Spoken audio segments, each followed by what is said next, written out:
So the most common question that I get is, MJ, I have some form of chronic or adrenal fatigue.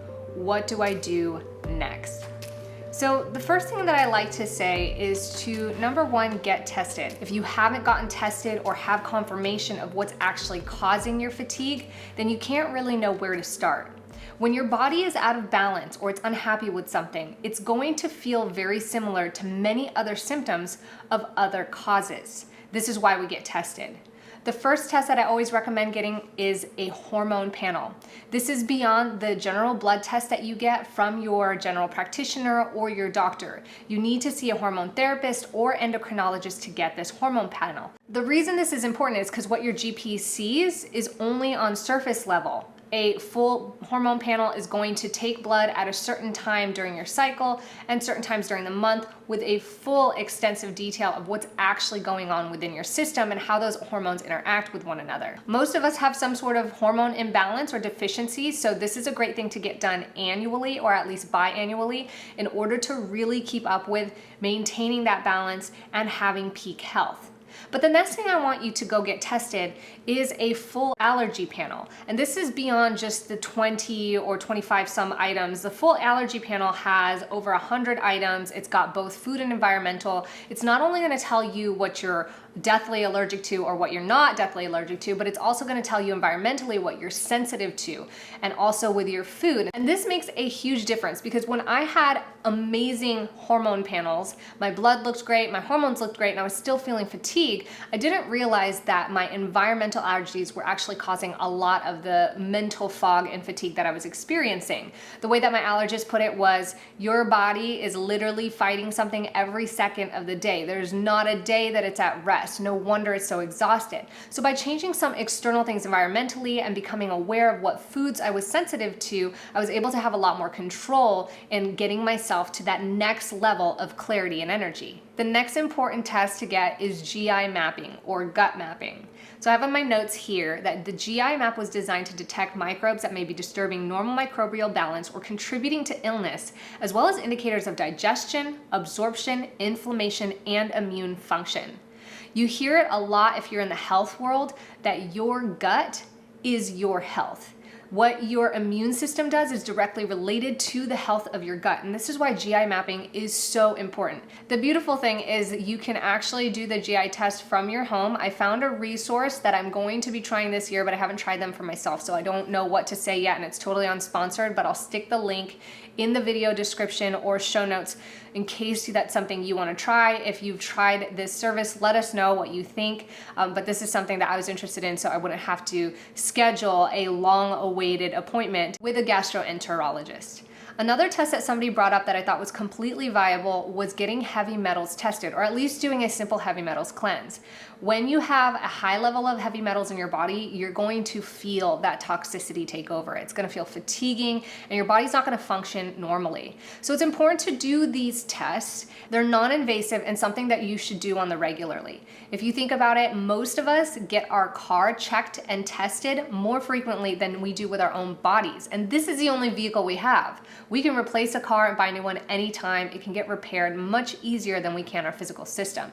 So it's so important to stay on top of these things first and foremost. Now, regardless of whether you have chronic or adrenal fatigue or something else that's causing imbalance or disturbance to your physical system, there are a couple key things that you can do to help promote more energy, less stress, and reduce that overwhelm and fatigue you might be feeling.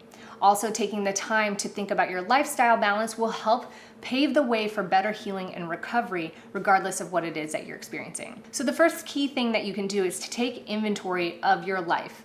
Where do you spend the most time? What causes you the most stress? Are these things really necessary? If you've heard of the priority matrix, it's a 4-quadrant chart. You have at the top urgent, not urgent, valuable, or stress-oriented. And basically what you're taking is all the things that are stressful causing and eliminating them off your plate as much as possible. The things that are urgent and valuable, you want to do those right away. The things that are urgent and stressful, you want to see how you can remove that stress or diminish that stress either by delegating or by finding a different way creatively. Like a really simple example I have is if the thing that is urgent is something needs fixed on my house, but it's really stressful for me to try to go and fix it myself, then maybe I schedule somebody to come and do it for me. For the things that are non-urgent and valuable, you really want to consider if those things are intended to be in your life. Is the space and time and energy it's occupying worth keeping? At least for now, at the very least, consider at this moment in your path to recovery and trying to improve your time, energy, and space around you, is this important to have in your life right now? And for all things that are non-urgent and creating stress, just eliminate it. You don't even think twice about it. You don't even have to validate it or get somebody to tell you that you should do that. I'm telling you, eliminate it right now. I like using this same matrix on taking action. It's what's important versus non-important. You can swap this instead of urgent versus non-urgent. And I like this a lot more because a lot of times urgency doesn't necessarily facilitate the fact that it's important. If it is important, it means it's a priority, it's a need. Just because it's urgent and it barks the loudest doesn't mean it should have any attention at all.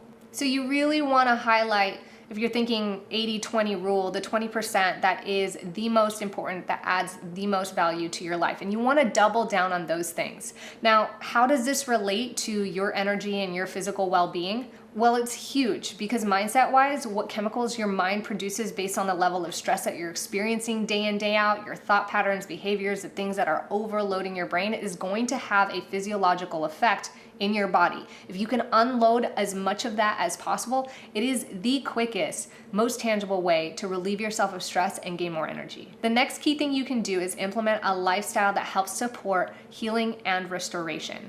Let's recap the DRESS lifestyle. This was a lifestyle acronym that somebody gave to me and it was super helpful. And if you want to get in depth, you can check out a playlist that I have on YouTube catered all to a lifestyle for healing. But the DRESS lifestyle is D for diet. If you have a supportive, nutritious diet, that's going to reduce the amount of stress and improve the amount of optimization that your physical body can have, the fuel, the energy, the nutrients that it needs. R stands for rest, which is different than sleep. And a lot of people get the two mixed together, but resting is your state of mind in a conscious place. So are you stressing? Are you in fight or flight? Or are you able to relax, get present, be mindful, and tap into restoration mode? E stands for exercise. Now, for a lot of you who are chronically fatigued, you might think there's no way I can exercise, or every time you do, you crash and burn. This is completely normal, but what it basically just means is to get up and move your body. It could mean just sitting on your yoga mat and breathing deeply, which is something I had to do at the beginning stages of recovering from chronic fatigue, or getting out for a nice short walk, or walking 5 minutes into your yard and sitting down and getting some fresh air. Whatever it takes is this intentionality to move the body, continue to show up, get that blood flowing, get the breath going, and soon enough you'll be able to work into higher levels of exercise. The first S stands for sleep, and this is because quality sleep is super important. And I talk about this extensively. Everywhere you find me, I will talk about extensively how important sleep is, and it's not because sleep is necessarily the most important thing that we need to focus on, but it is often one of the most neglected things that we don't focus on, and we need this. It is not optional. Part of it's not optional. It's not like you can show up to the class halfway and get 100% on the test. You need to get the proper amount of sleep and quality sleep. Last but not least is stress management. How do you manage your stress? How do you show up? How do you move through it? How do you recover from it? Having these 5 things in mind, diet, rest, exercise, sleep, and stress management, is going to help create a supportive lifestyle that'll help you recover and heal in the most efficient way possible. I know a lot of this sounds easier said than done, but if you just start with one step at a time and don't overwhelm yourself, maybe start with the priority matrix that we talked about, because that's going to help unload a lot of the stress. Every incremental step that you take to improve your general health and overall experience and well-being is just going to give you more energy and more resources to be able to move forward and improve more. So I take the time to implement 1, 2, or a few things as much as you can without imposing more stress on yourself. And then after a month, you reassess. You go through all the things again in your priority matrix, in the DRESS lifestyle, and say, how can I improve or just move this one step closer so that I can get bigger and better results? Put your DRESS lifestyle for healing through that priority matrix. See what things are actually adding value, see what things can improve, and get as brutally honest and as critical as you can. At this point, there's no time for shame, guilt, imposter syndrome, or feeling bad about where you're at, because that's just going to take more excess energy and halt your progress. It's going to stop you from being able to move forward. You can only do what's practical based on what you have and what you know now. So identifying the things that are actually making a difference, double down on those. And as you continue to progress and improve, always take inventory so that you can assess what's actually working, what's working better, and you can continually improve. That leads me to the very last key thing that you can do, which is your ABCs. Always be curious.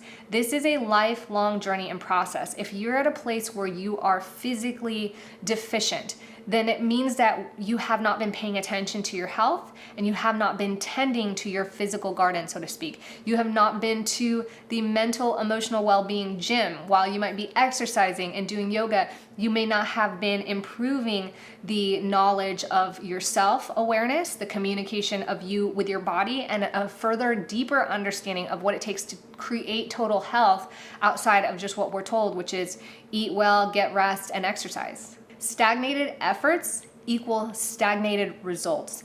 And there's no such thing as a plateau. You're either progressing forward or moving backwards. So I call upon you and challenge you, and maybe I can be your accountability partner, to just step up and take the time every week, even if it's just 15 to 20 minutes a week, to learn something new about your health, to do something for yourself, to know yourself more, because all the infinite pieces of information and knowledge that's out there doesn't necessarily apply to you.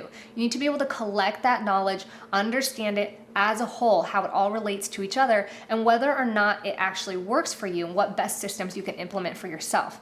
What I do know is when you take the time to do these key things that we talked about today, you're only going to help yourself improve. So I hope that you take the time to do that. And if you have any thoughts, questions, comments, feel free to reach out. As always, if you have any other ideas that you want to share with the community of how they can help themselves progress to more energy, less fatigue, less physical stress, and more well-being, then we're all ears. Please share. Thank you so much for being here. I'm really excited that you are here, and I am honored to be a part of this journey. And I look forward to seeing you in the next episode.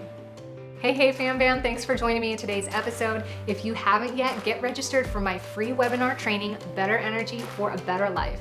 You guys voted on this training. I worked really hard to put together some really valuable tips and insight on the fastest way to grow your energy on time, things that you could get started doing right now. So make sure you check out that link and get signed up. Can't wait to see you there.